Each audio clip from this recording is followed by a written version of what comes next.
Hello बच्चों, let's see this question. This question says radiation of two photon energies twice and 5 times the work function of a metal are incident successively on the metal surface. The ratio of maximum velocity of photoelectron emitted in the two cases.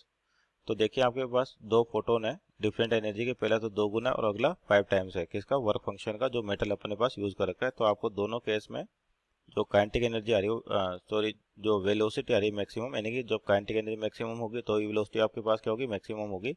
तो उनका ratio बताना है. तो यहाँ पर की concept की बात करें अपन, तो आपका जो की कॉन्सेप्ट है बेसिकली जो फोटोन किसी भी मेटल सरफेस पे क्या होता है, जब फोटोन इंसिडेंट किया जाता है सफिशिएंट फ्रिक्वेंसी के, तो वहाँ से इलेक्ट्रॉन्स बाहर आते हैं, उनको बोलते हैं फोटो इलेक्ट्रॉन. तो ये होती है आपके पास Einstein equation, Einstein's photo electric equation, photo electric equation. तो ये आपका बेसिक की कॉन्सेप्ट है यहाँ पर, आइंस्टीन फोटो इलेक्ट्रिक इक्वेशन. इसके अकॉर्डिंग क्या होता है, जब भी किसी मेटल सरफेस पे मान लीजिए फोटोन, जैसे इस तरीके समझें कि आपके पास कोई मेटल सरफेस है, इस पर फोटोन इंसिडेंट किए जाते हैं सफिशिएंट फ्रिक्वेंसी के, और फोटोन की एनर्जी होती है एच सी बाई लेमडा या एच एफ, इस तरीके से आपके पास.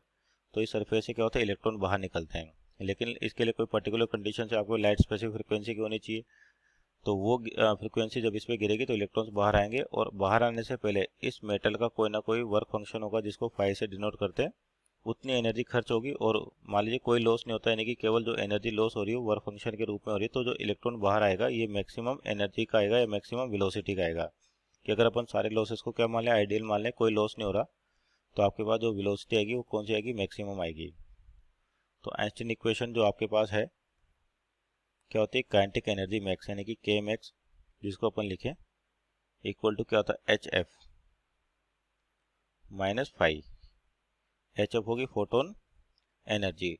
तो यहाँ पे देखिए, पहले तो जो पहला फोटोन है उसकी एनर्जी 2 टाइम्स है किसके, मेटल जो फंक्शन वर्क फंक्शन है उसके. तो पहले केस में आपके पास के वन की बात करते हैं, काइनेटिक एनर्जी क्या लिखा अपन ने, के, और पहला केस है तो के वन, और एच एफ जो है वो 2 टाइम्स है किसका, वर्क फंक्शन का. तो 2 फाइव माइनस फाइव हो जाएगा, तो यानी कि कितना, 5 हो जाएगा. और काइनेटिक एनर्जी क्या लिख सकते हैं अपन, हाफ एम वी स्क्वायर.